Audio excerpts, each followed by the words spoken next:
இன்றைய நாளொரு சிந்தனை நிகழ்ச்சிக்கு உங்களை வரவேற்கின்றேன். இன்றைய நாளொரு சிந்தனை நிகழ்ச்சியில் நான் சொல்லப் போவது, இந்த பூமி ஒரு சதுரங்க பலகை. சதுரங்க பலகை என்பது செஸ் விளையாட்டு.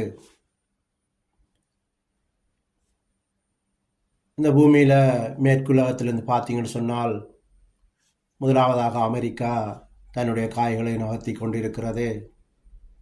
இரண்டாவதாக பார்த்தீங்கன்னு சொன்னால் யூரோப்பு, இவர்களெல்லாம் சேர்ந்து தங்களுடைய காய்களை நகர்த்தி கொண்டிருக்கிறார்கள். அடுத்ததாக பார்த்தீங்கன்னு சொன்னால் ரஷ்யா, சீனா, ஈரான், பாகிஸ்தான், இவர்களெல்லாம் சேர்ந்து தங்களுடைய காய்களை நகர்த்தி கொண்டிருக்கிறார்கள். அடுத்ததாக பார்த்தீங்கன்னா இந்தியா தனிமையாக தன்னுடைய காய்களை நகர்த்தி கொண்டிருக்கிறது. இந்த சதுரங்க பலகை விளையாட்டில் இவர்கள் எல்லாரும் விளையாடி கொண்டிருக்கும் போது கடைசியில் யூரோப் தான் வல்லரசாக இதுக்கு செக் வைத்து விடுவார்கள். இப்போ யாருமே நகர முடியாமல் இருப்பார்கள். அந்த நேரத்தில் 2025 வருடத்துக்கு முதல் ஒருத்தர் இந்த பூமியில் வந்திருந்தார்.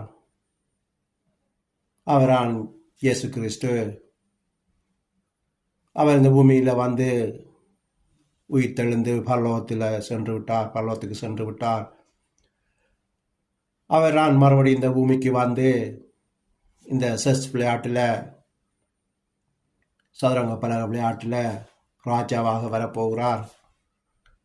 ராஜாவாக வந்து இந்த பூமியில் இந்த சதுரங்க பலகை விளையாட்டு விளையாடி கொண்டிருக்கிறவரோடு விளையாடப் போகிறார். அவர் தான் ராஜாவாக இருந்து இந்த விளையாட்டில் வெற்றி பெறப்போகிறார்.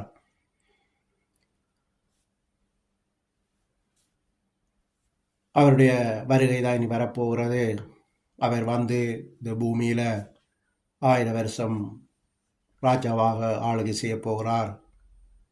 அதனால நான் சொல்லுகிறேன், இந்த பூமி சதுரங்க பலகை விளையாட்டிலிருந்து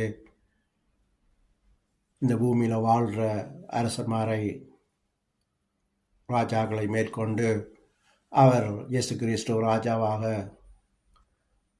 இந்த பூமியை ஆளப்போகிறார் என்று சொல்லி இன்றைய நாளொரு சிந்தனை நிகழ்ச்சியை முடித்துக் கொள்கிறேன்.